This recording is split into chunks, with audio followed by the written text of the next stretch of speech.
Good morning, I'm Maddie Jansen, and this is the podcast of 17 News at Sunrise. It's everything you need to know to start your day in about 15 minutes. Working in the spirit of the Golden Empire, this is 17 News at Sunrise.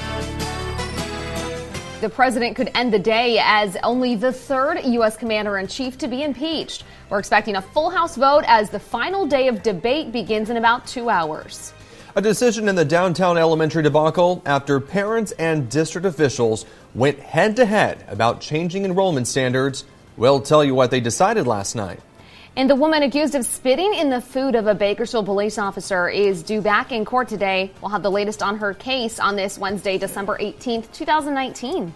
Good to have you with us. I'm Maddie Jansen alongside Alex Fisher, and seems like things are finally calming down outside after all of those winds yesterday. Yeah, there was a lot of strong wind gusts across the county. Let's turn things over to Kevin Schrett with a look at how the Wednesday is going to look like today. Yeah, Kev? Now everybody can put their yard decorations back before Christmas arrives. But hopefully you did that yesterday, or you probably didn't find them when you got home. And the winds have calmed down a lot from what we were seeing yesterday. The only real winds we have are over the Grapevine, so if you're going to be heading south, still a little bit breezy that way. But take a look at some of the wind gusts from yesterday. Pine Mountain Club saw a wind gust of 55, 52 out of Bear Valley. Tehachapi had a wind gust of 39, Keene 52, Walker Basin 48, Lake Isabella 38, and Bakersfield had a wind gust out at Meadows Field at 51 miles per hour in the northeast part of Bakersfield, 33. The highest gust that I could find was out of Lebec at Desir Road. That's up on the hilltop, and they had a wind gust of 75 miles per hour. So Tuesday's winds were definitely strong around the county.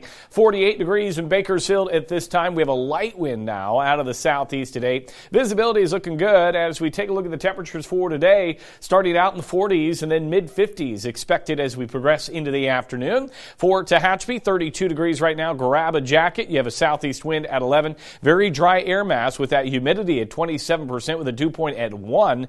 Visibility is good for you. And as we take a look at the temperatures for today, starting out in the low 30s and then rising into the 40s throughout the afternoon. We'll talk much more about our forecast coming up in just a little bit. But first, let's get a check of the morning commute. We're going to send that over to Alex. All right, thanks so much, Kevin. Taking you outside for the first time this morning. Here's a look at the 99 at Airport Drive. And as you can see, it's looking pretty clear on that side of town. So if you're headed to the airport this morning, it looks pretty clear on that side of town. Everything else around the county is also looking pretty good to start off your Wednesday. We'll have another check coming up in about 15 minutes. We begin this morning with education news. The Bakersfield City School District has officially voted in favor of a controversial plan to change enrollment standards at Downtown Elementary School.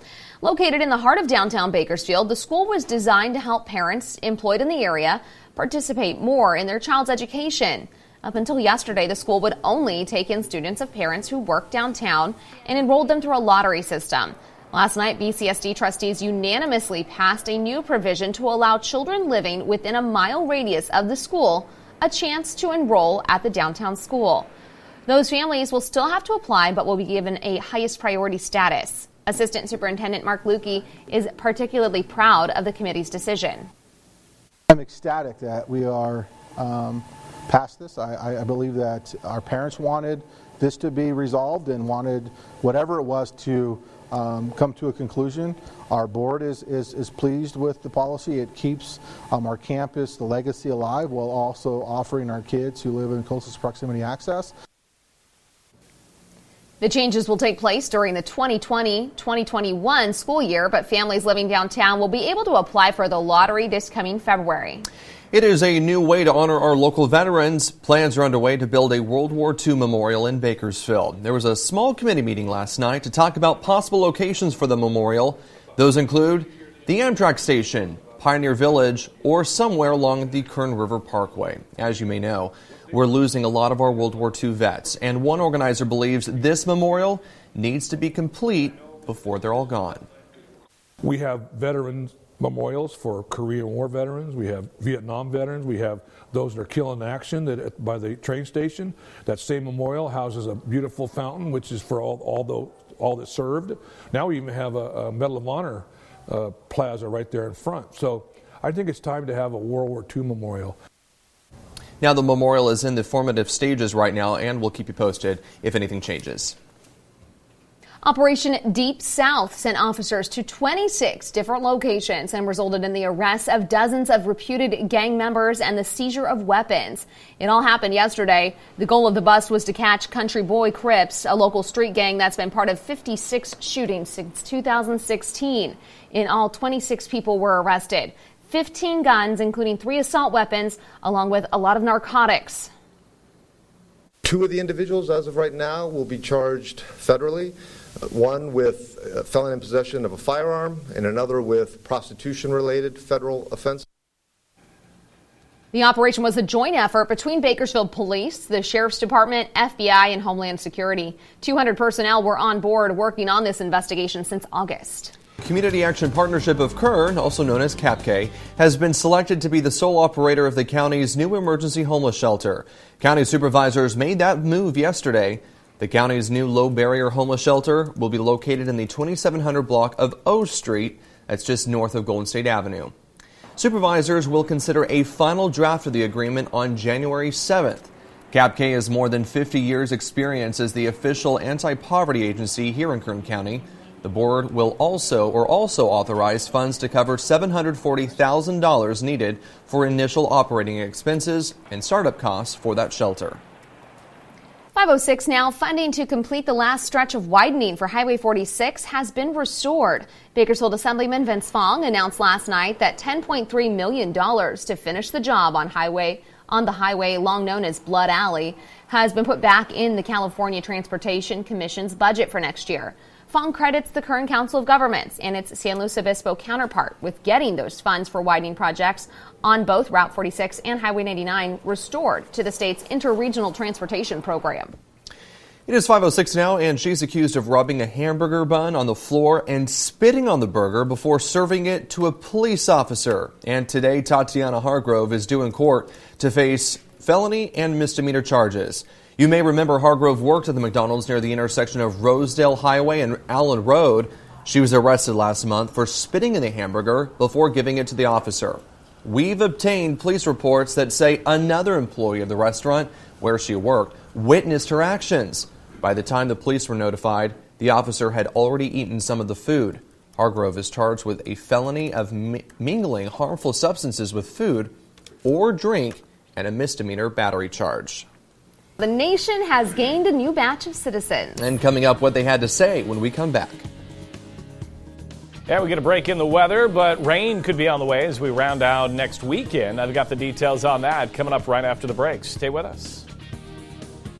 Working in the spirit of the Golden Empire, this is 17 News with Maddie Jansen, Alex Fisher, and Kevin Charette with your Pinpoint Doppler forecast. This is 17 News at Sunrise.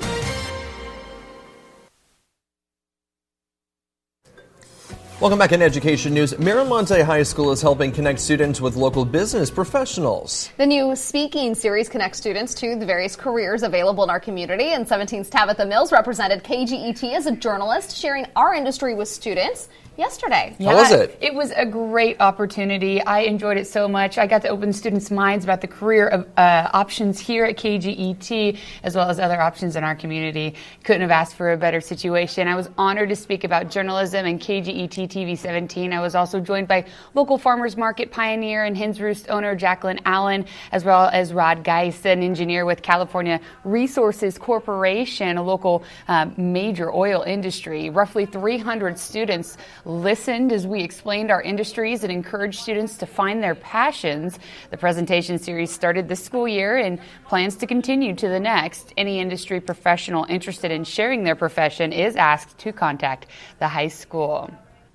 And after weeks of research and work, students at North High School spread awareness about organ donation, sharing public service announcements produced to make sure we've all got the dot. The PSA, A Second Chance at Life, created by Michaela Martinez and Eileen Rodriguez, won first, each student receiving a $500 scholarship. I was a judge for this event yesterday, and the videos produced by students were just simply amazing. So much creativity and talent in each video.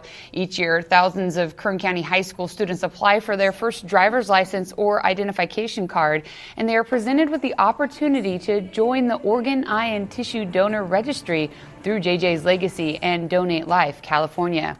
And a quick congratulations to Madison Stoll. She's a varsity cheerleader at North High School. We followed her cheer journey here on 17 News at Sunrise, and she's added one more major accomplishment to her list. She tried out and was selected to cheer in the New Year's Day parade in London. She will leave next week, December 26th, to London and will be gone for a week training to represent Bakersfield. So congratulations really cool to Madison. That's a major thing for her and her cheer. Absolutely, yeah, I mean, honestly, London. Wow. What a cool trip. What a place to spend New Year's. Exactly, and she'll represent Bakersfield well. Very cool. Thanks so much, Tab.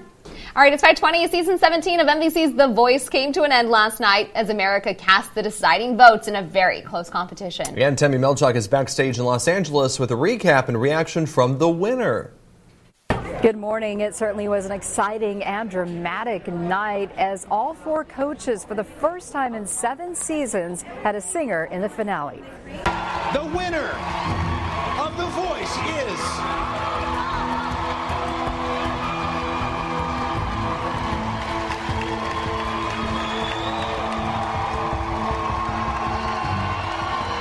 Jake Hoot.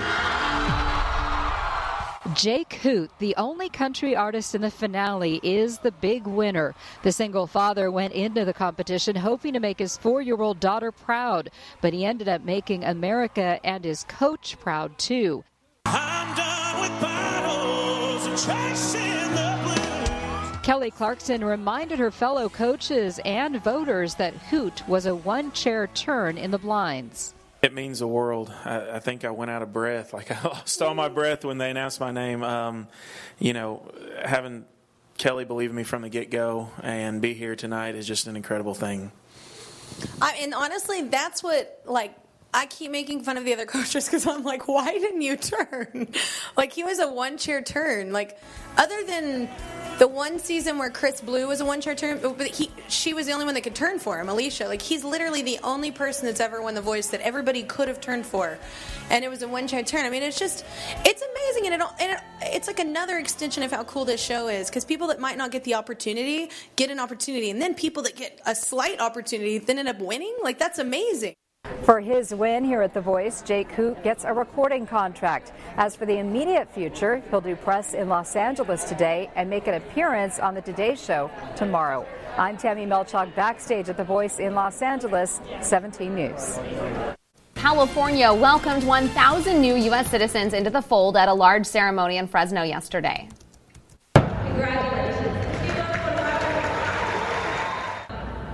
Our Fresno sister station KC was rolling as the new citizens took their oath of citizenship during the naturalization ceremony. Telemundo's Norma and Jose Gaspar traveled all the way from Bakersfield to speak at the ceremony. We spoke to one new citizen, Anton Dubchuk. He's originally from Ukraine and has been working toward this moment for 11 years. Now he says he feels proud, accomplished, and free. Freedom. That's how I would describe it. It's just freedom. You feel free. You feel like a burden lifted off your shoulders, and it feels good. It feels awesome. Dubchuk says he's going to keep working and plans to vote in the next election. Really exciting. Congratulations to everyone. And the housing market is on the rise. Coming up in your 17 Business Watch, what this means for the economy going into the new year. KGET Business Watch is brought to you by Grapevine MSP Technology Services, the Valley's leading IT service provider. Welcome back. The U.S. housing market is coming back to life in time to boost the 2020 economy. Low mortgage rates, a strong labor force, and rising wages factor in.